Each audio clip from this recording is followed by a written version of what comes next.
महाराष्ट्रात माणुसकीला काळीमा फासणारी एक अत्यंत संतापजनक आणि धक्कादायक घटना समोर आली आहे।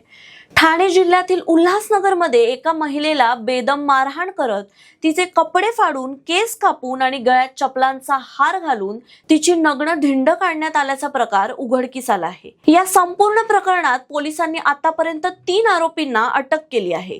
ही घटना घडली आहे उल्हासनगरच्या विठ्ठलवाडी परिसरात। गुरुवारी एका किरकोळ वादाचे रूपांतर अत्यंत क्रूर कृत्यात झाले।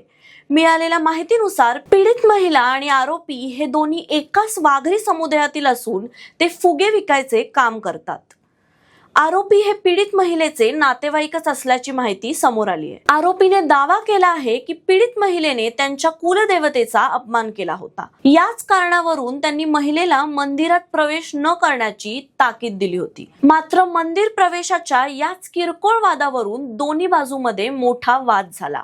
हा वाद इतका विकोपाला गेला की आरोपीने महिलेला अमनुष्यपणे मारहाण केली। एवढ्यावरच न थांबता तिचे कपडे फाडले, तिचे केस कापले आणि चपलांचा हार घालून तिची विवस्त्र धिंड काढली। किरकोळ कौटुंबिक वादातून एका महिलेची अब्रू वैशीवर टांगणाऱ्यांना काय शिक्षा झाली पाहिजे कमेंटमध्ये नक्की सांगा।